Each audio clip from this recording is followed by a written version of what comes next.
plaintiff, Derek McCree, says while dating the defendant, she punched him in the face and ended up getting thrown in jail. Derek claims after he broke up with the defendant, she vandalized his van, so he's suing. Defendant Tamika Tate admits that she hit Derek, but she claims he also punched her in the jaw, and that's when she started fighting back. Tamika insists she had nothing to do with Derek's van, and she's countersuing for emotional distress. All rise. This court is now in session. The Honorable Judge Greg Mathis presiding. You may now be seated. Start with you, sir. All right, well, I met Tamika in August. We hit it off kind of quickly. She moved this year? Last year, sir. Okay. Yes, sir. She moved in with me in my apartment in September. We had some issues. Our apartment was broken into, so we was forced to move out in October. We ended up at a shelter. While at the shelter, I noticed Tamika acting kind of weird, different. So I asked her what's going on. You know, she hauled off and hit me while we was there. So by us being in the shelter, You say you ain't pay that rent. That's what's going on. Got me in the shoulder. Go ahead. Bust you know, your the side your apartment was head. broken into. So we What's had to wrong, baby? What's wrong? Why are you different? Why am I different? I know, How about I don't have a place to live? How about you got me stretched out here? How about in August when I met you, you told me to move in with you in September and that everything was going to be straight, I'm going to be all right. How about I left to where I was living and I was doing all right? How about this and that? Now you want to know what's wrong? Yeah. I'm homeless. You have me homeless. We weren't homeless at first. You know, our apartment was broken into, so we was forced to leave for safety reasons. I know, I'm just saying Yeah. But that's pretty much. So she hit you there. How did that? They didn't put you guys out, did they? Yeah, she hit me while we was at the shelter. I mean, they saw it. As far as they put her out, she ended up getting locked up actually while we was at the shelter. I felt bad and bonded her out. You know, I bonded her out. That ain't the first time that she put her hands on me. It actually, you know, How many times? More than once, sir. So, you know, I mean, you can only take so much. Been together for a year. I mean, you can only take so much, all right? I agree. I mean, I can't let nobody just beat me up all the way. I already wear glasses, you know. I understand. It's only been a year. Yeah, she violent. Tell me about this violence he says you engage in. So the violence part with him, somebody hit him multiple times, I could say that's not accurate. I could believe I only hit him one time. But the first time he ever hit me was when he punched me in the jaw. When was that? This was in September. I didn't call the police because it was the first time. But the second time, I started fighting back because I wasn't no punching bag. But I could say that I was never hitting him multiple times. There was only one time I ever hit him, Your Honor. That's when he had you in that shelter. Yes, and it was people right there, so they end up having to call the police. And that's when they end up locking me up for that one situation. That was the only time I ever hit him. Why'd you do it? Because it was cheating with multiple females. That ain't true, Your Honor. And I got mad. We started arguing. He told me I wouldn't slap him, so I did it. Cheating with a fellow homeless resident in the facility? Not in the facility, but on his phone. Not like talking to females in the facility, but it was on his phone. All he could do was be on the phone texting. He didn't have a place to even take a woman. That wasn't nothing to get jealous about. But y'all, not you ain't nothing. I'm saying the circumstances. You're a good fella, nice smile, handsome guy. Appreciate it. Well dressed and present yourself well. Thank you, sir. Like religious Catholic? Yes, sir. Yes, sir. Good. Black Hebrew, like. And you all view yourselves as the real Jews. Yeah, and the 12th tribe? Is that the 12 lost tribes tribe? of Israel. Right, and yes, the lost sir. tribe of Israel, yes, that's sir. your beliefs? Okay. Yes, sir. All right, I respect everybody's beliefs, as long as those beliefs don't degrade others. So that's all I advise, is to always make sure we respect each other's beliefs and without denigrating or degrading another religion or race. Yes, sir. All right, so you didn't give me that impression that he's a dog. No, I mean, that's a dog, what you described. Yes, sir. Now, as far as after I bailed her out, you know, she kept accusing me of cheating or whatever. I got tired of, basically. I cut her off, and she threatened me after I cut it off that me or my vehicle wouldn't be safe. That's a lie. And yeah, That's a lie. I mean, It's she that violent, QRL. Your Honor. That's a lie. And my vehicle, I come out trying to leave one morning, my vehicle busted up. You didn't believe her? Nah, until I synced it. I didn't believe it till I synced That it. she could show you better than she Yeah, could so tell now you. I was fearing for myself because she said me in the vehicle. So now the vehicle, so from pages 4 through 8, that's what she did to my vehicle. You believe she has a temper problem? Oh yeah. That's part of the reason. That leads to violence. Yeah. That's different from just a temper problem that you might get mad and yell and it's over. I hate you. And it's over. But you're taking it to the next step. If what he's saying is true, this is horrible. You broke out the windows, the windshield, the side windows, flattened the tires. What's the dent? This looks like a shotgun. What's that? I don't know what she used for. They beat it with a bat or something. This wasn't a shotgun. What was it? I didn't do the damage at all. Why did you say it wasn't a shotgun? Yeah, I don't know what. What's wrong, baby? What's wrong? Why are you different? Why am I different? How about I don't have a place to live? How about you got me stretched out here? How about I left to where I was living and I was doing all right? How about this and that? Now you want to know what's wrong? Yeah. I'm homeless. You have me homeless. Defendant Tamika Tate is being sued by her ex-boyfriend, who claims after he broke up with Tamika, she vandalized his van. You tell me, you know anything about this? No, all I know is like in February, he was calling multiple females while we was having sex. So then at that point, I started getting tired and more tired. But in July, I went through his phone and caught him cheating and stuff. And next minute you know, after I left him, I was fed up. I left him after that. Next minute you know, I get a call like a week later talking about that did you do this damage to my car? I'm like, no, I haven't even been around your house. So that damage, I didn't have nothing to do with it. Why hadn't you been around him? Because of the cheating? Yes, after I went through his phone and seen that, I was fed up and I left after that. I was done. I told him I didn't do that, and all I did was hang up because I didn't even come around his place at all. I called after she threatened me what she was gonna do to me in the vehicle, and then I go out in my vehicle like that. It happened right after the breakup. And let's get to some evidence other than the pictures that you showed me. Are there any communications you all want to share today? Yes. Yeah, it's page 3, sir. Okay. And ma'am, get ready to explain your emotional distress. How does he owe you for emotional distress? Okay, so Your Honor, growing up, my mom was in and out the streets, so I lived with different other family members. So because of that, it was very hard for me to trust people. But I opened up and trusted Derek. I thought he was nice, but he had drinking problems. And when he drunk, he become verbally abusive, called me out my name, accused me of cheating. Like in September, he left me stranded at his friend's house because he claimed that I was being too flirty. In November, he accused me of sleeping with a family member and he punched me in the jaw. But that's the time I didn't call the police because that was the first time. Second time I started fighting back because I wasn't no punching bag. And that's when in February, that's when he was calling other females while we was sleeping, like having sex. He was video calling, to be exact. Video calling other females while we was having sex.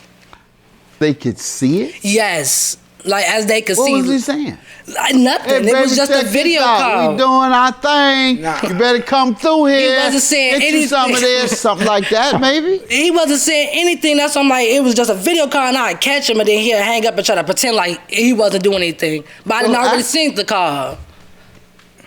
I would take a picture, Your Honor. Sometimes probably no video call. I ain't call nobody. I know that red end when I see the button, the end button. I know that Without button her when I see it. permission? Nah, she my girl. We do pictures together. She said she synced it. No, you have to agree to it.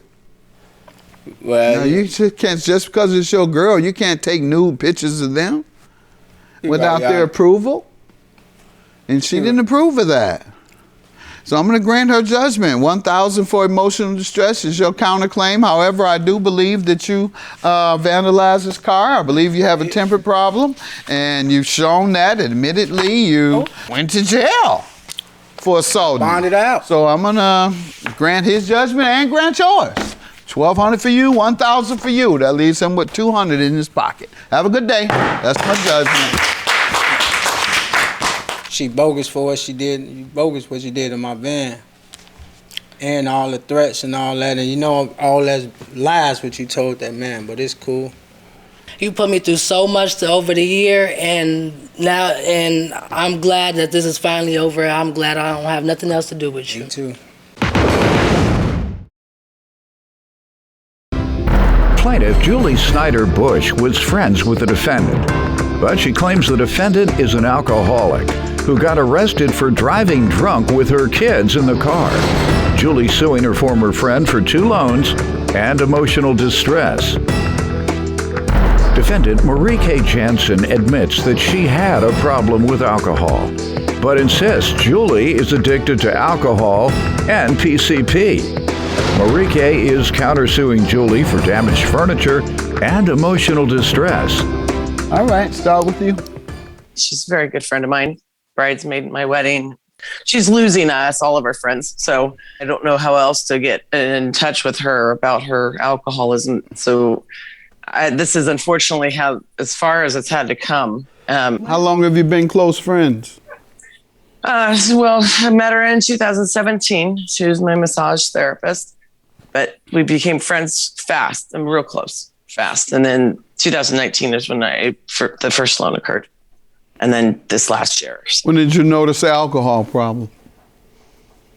Relatively from the beginning, but that's her first DUI with her kids. This was the second DUI, and that's where she needed the attorney. And so that's when I gave her the loan. Did you talk to her about it? Oh, yeah. Did you advise her to go to AA or anything, or what? She had parenting classes, and she had to do a lot of things in order to get her driver's license back. Parenting classes doesn't heal alcoholism. Yes, I understand that, sir.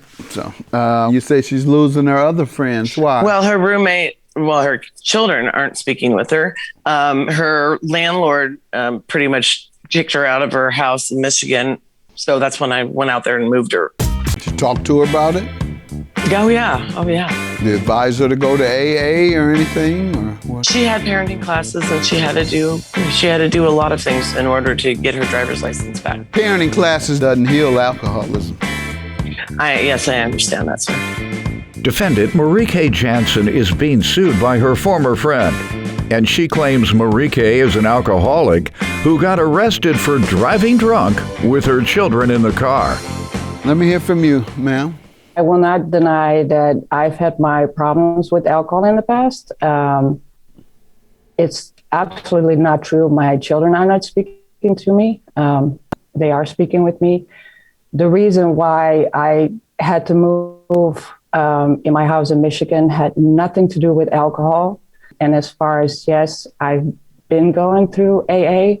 I did all my classes. I'm doing fine with the alcohol. When was the last time you had a drink? After Julie and her friend left, actually, because I really wanted this to be a new start for, When was that? And that was the beginning of April. Okay, and you still go to AA? No. Why?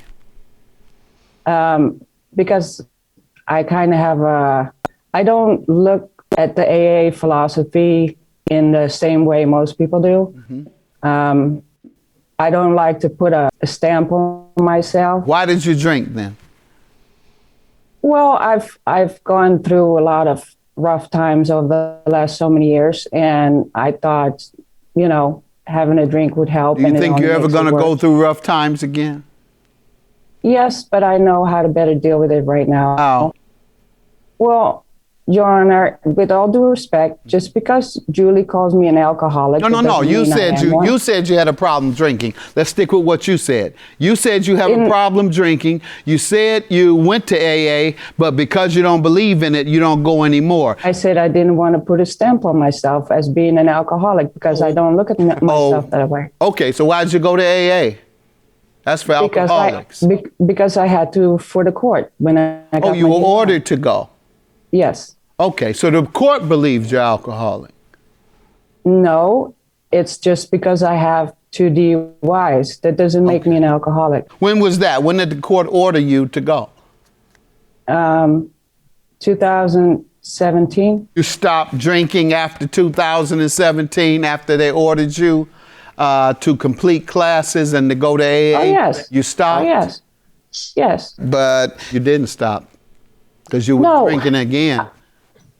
Yes, I've over time. So yes, you haven't stopped. I drink and then I stop and then I drink and then I stop. But I'm an adult. Every adult almost drinks. That's not true. Every adult doesn't do what you do. Every adult doesn't nearly kill people driving under the influence twice. Go ahead, ma'am. Tell me about the loans and emotional distress. 4/10 of 2019 was when she had come to me with regard to the second DUI. So that's when I purchased the attorney. So on the 2/27/21, when I flew out there to move her, she claimed that she didn't have her first or her security deposit. So I handled that. That's another $1,000. Also did the U-Haul and the moving. When did she say she would repay the monies? 11/7/2020. I said, hey, since you're going to move to Michigan, you can save the money and you can finally start paying me back for the 2019 loan. What did she say? She said she would as soon as she possibly could. Okay. But then she borrowed another $1,000 and she promised me that she was going to give it back to me before I even left back to California. When was that? Which I never saw that either. When was that? That was March 4th. When have you last asked for your money? 2021. What did she say? Oh, she didn't. Okay. All right, ma'am, what do you say to the money she's suing you for? Well, yes. When I got my second DUI, she said, come over. She got an attorney for me that I was very thankful for. I told her right up front, I don't have the money right now. She said, not to worry about it. You can pay me back whenever you have it. I paid her $200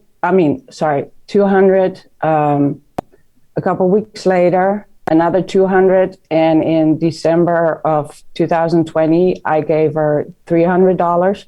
So that's $700 together. I also, I never charge her for when I give her massages because she's my friend, but I did work on 3 of her friends, and I could put that towards the loan. So that is. No, you can't. No, you can't. What makes you think you can do that? Because that was the agreement. She said, you can pay me back. You can pay me back whenever, or you can work it off. What was the agreement on working it off? I did 2 massages for 90 minutes. That's 180. And I did 1 massage for an hour. That's 130. So together, that's 490. And she was aware of that? Yes. Because she had agreed to it, right? Yes. All right. Ma'am, what do you say to that? That's true. She said that's not true. Do you have any evidence of that? No, it was a verbal agreement. Stop? Yes. Yes. But you didn't stop because you were drinking again. Yes, I've over time. So yes, you haven't stopped. I drink and then I stop and then I drink and then I stop. But I'm an adult. Every adult almost. That's not true. Every adult doesn't do what you do. Every adult doesn't nearly kill people driving under the influence twice. Defendant Marieke Jansen is being sued by her former friend, and she claims Marieke is an alcoholic who got arrested for driving drunk with her children in the car. She says that she did give you $700 a total in cash. Is that true or not? She did give me $300 the very first month that she stayed with me for the 10 days. Do you have any proof that you paid her the $7? No, because we've always been good friends. That's why we didn't put anything on paper when we made the original agreement. And also, every time I give her money, it's in cash. But, she doesn't look at $200. For me, $200 is a lot of money. So I know when I give $200 and $200 and $300. I mean, they spend money like it's nothing. I don't have much money. She can. It's about what you owe her, ma'am. She can spend her money however she wants. No, she can go to the casino and blow every dime and not pay her rent, not pay her car, get put out. They take her clothes. She naked. She can do all of that. But you still owe her. I understand, sir. I want to know when you last told her you would pay her. The last payment I said I was going to make was the $1,000. It was the weekend, so it didn't clear yet. And I even sent her a text like, as soon as it clears, I send you the $1,000 because I had it. Did it ever clear? Yes, it did. And you sent it to her? No, because a lot of other stuff happened. Okay. What's your counterclaim for? Well, I'm sorry to say, Julie can sit here high and mighty, but Julie has an alcohol problem and a drug problem. What type of drugs? PCP. When she's not on it, she's very loving. She's a good person. She's always been very generous to me. But when she's on alcohol and drugs, she's not only a danger to herself, but also to others. All right. Well, ma'am, you want to say anything about that? She says you're a PCP drug addict and an alcoholic. She doubled down on what you say she is. Oh, yeah. Okay. That's good. Thank you, Your Honor. No, there's no evidence of either of that. Actually, Your Honor, there is evidence. It's on page 5. What? Of your evidence? And what? Of Yes. what? I mean, does this affect the loan of any sort? I don't think No, this is even relevant. Well, ma'am, hold on. Ma'am, the court rules are if you bring up a person's reputation, they're able to talk about your reputation. What page? It's page 5, Your Honor. Okay. You want to make it easy on me? What paragraph? Or you want to read it? A couple days later, she was taken to San Mateo Medical for threatening me with a knife. A couple weeks after that was the tree climbing attempt incident that resulted in a torn ACL for me and 10 days in rehab for her. Okay. She's been hospitalized several times since, always correlated with PCP use. Yeah, that's what it says. What's your written evidence to back your claims up? Okay, well, I have from her parole officer on page 3. This is getting good. What is this? What does her parole officer say, man? It's a copy from a text from her parole officer. It says, "Hi, good news. I just conferenced your case with the judge, and he agreed to transfer you to court probation. You still have to complete the parenting classes and provide proof to the clerk's office once you complete them." How does she owe you for the $5,000? Property and emotional distress. Julie and her friend came to Michigan to help me, what I thought was really nice. We moved on the 26th. I had to go early because I had to sign papers and do the walkthrough, and they were supposed to finish loading up the truck and then meet me at the new house, probably like early afternoon. They never showed up. When I finally, in the evening, late evening, got a hold of her, she could not even talk. She mentioned something about a hotel. They went to a hotel with my truck, with all my belongings, with no lock, got high on PCP and alcohol. I called the U-Haul to get the license plate, and I called the police. It's on page 8. Call says she has a drug problem and has been going back to her old habits. It says she sounded out of it. Well, there was more, Your Honor. I'm sorry. I'll try to keep it real short. Go ahead. Go ahead. I don't know what happened with the two of them in the hotel, but for the next day and a half, her and her friend were arguing, which ended up in a very serious physical fight where Julie attacked her friend. I broke it up. The police came and escorted them out. Then the next day, she came back yelling and screaming, still high on PCP, yelling and screaming. She broke through my my kitchen door. She threatened to take my animals. So I did the same thing again. I called the police, and again, they escorted her out. And at the same time, she had my car in California with my massage table in it, that's my livelihood. She had that put on the side of the road with the door open and the keys in it. Defendant Marieke Jansen is being sued by her former friend, and she claims Marieke is an alcoholic who got arrested for driving drunk with her children in the car. What was the agreement on her taking care of your property? It was fine when it was at my house. They wanted to move a day early, so they did basically moved everything in the truck, and I moved it. How long did it take you to follow up, however? Pardon me. Hold on. I was never gonna sue her. You're not addressing what I asked. I'm sorry, Your Honor, but what that's about her not true. property?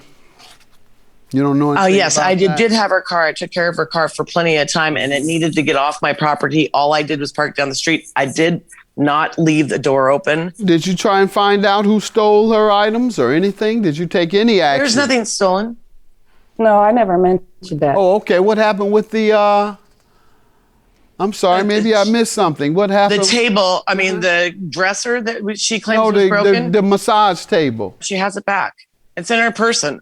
She has the property back. She made a big issue out of that. I thought perhaps someone had taken that. No. You focused on the table. Excuse me, Your Honor. Yes. Can I say something? Yes. The car with my table in it, which is why I go to California every month to work, was on the side of the road with the door open, my table in it for anyone to grab. Okay. The problem with your table is someone could have gotten it.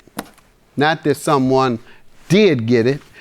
Table, what do you say about the table, man? I'm sorry, the dress, whatever it was, the piece of furniture that broke. Marieke and I wrapped it up together. I suggested we remove the drawers. She said, no, let's just wrap it. She, in an intoxicated state, tried to assist me to take him up the stairs, and that's when it fell against the stairs. I missed that whole part. You tried to assist her, ma'am? Yes, we wrapped it up together. All right. And it was. Yeah, you want to sue her alone for breaking it. And it was totally fine. The dresser was totally fine. Gotcha, ma'am. But not. All right, that's enough testimony. Judgment for the plaintiff. Have a good day. Yours is dismissed. Bye-bye. I love you, Marieke. I want to see you healthy, babe. I miss you too. You know you have a big problem. But you fall in the same patterns every single time. You know, I wish you the best. I really do. But for me, that's it. I'm sorry. Plaintiff Dennis Woodley says he was in a sexual relationship with the defendant's mother in the 90s. But when she became pregnant with the defendant, she told him he was not the father. However, he later learned he may be. So he petitioned the court for a paternity test. Defendant Malisha Smith is upset that after all this time, Dennis is asking for proof that she's his daughter. Malisha claims that regardless of what the results say, after today, she no longer wants a relationship with him.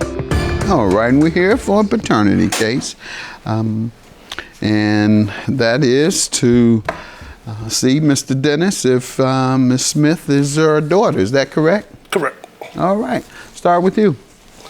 Okay, so back in mid-90s, her mother and I knew each other through acquaintances, and we all hung out with a circle of friends, and we used to meet each other at different functions. And as time went on, we wound up hooking up several times. So later, as time Did you all have a relationship? No, we never had a serious relationship. You had a sexual relationship or sexual encounters? We had encounters. For a course of what time period? 1 year, 2 years? I believe like over a year. In and out over a year, because like I said, we was never serious with each other. And once she became pregnant, there was a situation where I was decided to move back to Germany. So before I left, Skip the country. You ain't just leave town. You ain't just leave town. Most cats just go over to another city or state where the state don't have jurisdiction over their child support unless you go through a bunch of hoops. You say you're just skipping the country altogether. Go ahead. yeah, so I was going back to Germany, and before I left, I asked her mother, I spent some time with her mother. I asked her mother, was the child mine? Okay. At the time, she told me no. Well, 2 years later, after I was in Germany, I had another daughter. I just had a daughter. And I get a phone call saying, congratulations. So I'm like, okay, congratulations. How do you know I just had a daughter? She said, no, you have a daughter in the United States. And that's what she told me about my license. So I said, well, I thought you said the other gentleman, it was his. And she said, no, it's yours. So did you say, well, why did you tell me that? Did you ask her why she told you no when in fact now she's telling me yeah? Well, I sort of did, but then, to be honest with you, I don't even remember that conversation. Okay, like that, got it. so. Defendant Melisha Smith believes the plaintiff is her father, and she's upset that he brought her to court today for a paternity test to prove it. All right, let me get some background from you, young lady. What was life like for you, and what was your understanding of fatherhood? So yeah, for as long as I've known, he's been my dad. I didn't meet him until I was 5 years old. And then again at 10, I stayed with him for a month. And then again at 21. Whether it comes down to my complexion or the money, however it goes, I feel like it has a little bit to do with both. I don't know if he has 7 kids, so I don't know if any of his other kids are on child support, but I was through the state. The state put him on child support because when you get help through the state, that's what How they do. many mothers of your children do you have, sir? Oh, 5 altogether. 5 mothers, 7 children. Correct. Yes, sir. Can you afford 7 children? Well, I've been doing it pretty much everything since I've been, alive. Oh, okay. So your mother did get financial support. It was only a $200 payment every month. And yeah, sometimes we did get that. Well, if you had but it 7, wasn't that's like, about what happens. Yeah. Divided by, yeah. And the other part is having enough emotional space for 7 children. How many live in one particular house? Just my 2 youngest one right now. All right. The other ones are spread out in different homes. Yes. So that means you have to deal with 5 households to see your children. Correct. She doesn't sound like she is satisfied with the emotional relationship or lack thereof that she's had with you. So be mindful of that. And young men and ladies who are watching, it's not just whether you can afford all those children.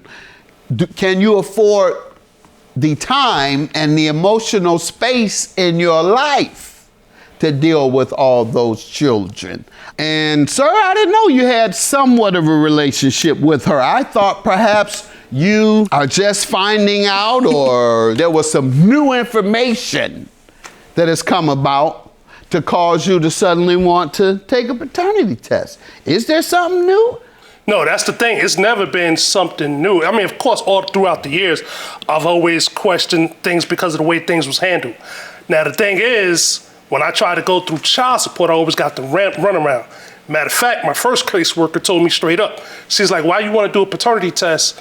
You're paying for the child. It doesn't matter if she's yours or not. So, of course, that discouraged me. Really? Well, you got to remember, I mean, for a person that's trying to do the best they can, and every time you turn around, money's coming out. Oh, I thought you said every time you turn around, there's a baby coming out. Well, no, it's not. I didn't mean it like that, but I'm saying money's coming out, and I'm barely scrapping, doing the best that I can. So my caseworker told me that pretty much like, it really discouraged me. I'm surprised it took 20 some odd years to do after child support. Well, that's the thing also. I mean, whenever I brought up a situation that she didn't want to hear, she would get upset and just shut down. Melisha. Okay. So I always had to fit, my relationship with her is I always had to watch what I say or how I say things. Okay. Because she will always get upset and just shut down. And see, that's your fault for waiting so long. I understand that. That sounds like that might be something that was divisive between you and your daughter, and it might cause long-term damage for you to suddenly show up while she's a teenager or an adolescent even and say, baby, let's go down to the doctor and take this test. What you talking about, Daddy? Well, Daddy got to see. What you talking about, Daddy? So I understand that. But prior to her being able to get an understanding of motherhood and fatherhood, that's when you should have done it, prior to age 5. Defendant Malijah Smith believes the plaintiff is her father, and she's upset that he brought her to court today for a paternity test to prove it. And when did you first hear this? I want to check it out. My mom had told me he would bring it up to her as a child, and she would always be like, okay, we can do it or whatever, and it just never got put in place. But this time, it was like 2 days after Father's Day or so. I had been trying to reach him really, and then we got on the phone. He started with, when I last seen you, you made a comment about how we don't look alike, so I do want to get a paternity test. But the comment was, none of us look like you, we all look like each other, and my siblings do not feel like they resemble my dad. So that was just kind of a comment. There's something else going on here, sir. Why did you come up with this years later? Well, I felt she was old enough to where she could deal with it better. Now, keep in mind, when I first met her, of course, she was adorable, she was loving. Of course I wanted to be my child. I still want to be my child. That's not even the question. The question is, I have questions and I want them answered. That's it. That's all it is. Our relationship has always been, it's been rocky, because like I said, whenever I say that don't have anything to do with paternity. We didn't have any issues until I was about 17. Well, if I say certain things to her, like I said, I would lose communication with her because she would shut down on me, and I didn't want that to happen. At the same time, if I'm not, then we need to pursue on who is, or take care of it like that. If I am, of course I want to continue the relationship. Matter of fact, I want the relationship to get better. Okay. Now, what are your feelings about his fatherhood and you all's relationship in general? What do you want? Up until I was 17, we were pretty cool. I have a great mother, so it was never, I really felt like my dad was missing. He would call here and there, we would talk on the phone. After about 17 is when the animosity came, because I was a real rough time in my life. So between 17 to 21, I didn't even talk to him. But you want him to be your father and better the relationship? No. After this, there's no relationship. I made that very clear when he asked me, so I don't really understand why we're here. Why? Yeah. If he didn't cause so much stress and this situation is too much for me. I'm a very peaceful person. He feels like I have a lot of animosity and things, but that's because he will try to kind of parent me. He's my dad, so I get that. But when you weren't there and all I really wanted was a more physical relationship, and every time I've seen you, it's been off my mom's account, my mom sending me to see you, and it's only been 3 times in my life. I can't respect you as my father to tell me parent things.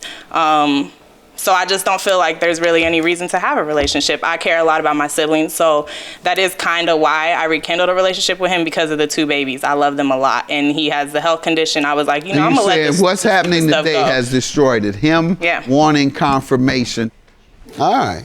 I understand this will anger you. I would probably be like her, because I'm that type of person. Yeah. But don't be petty like me. I'm not being petty. I am. I'm not being petty. Yes, you are. No. You've had a relationship with a mom. Somewhat. This is embarrassing too, sir. It's very embarrassing. Yeah, it's going to take you a lot to make up. Let's find out the truth. Tune in tomorrow when Judge Mathis will reveal the results of today's paternity test.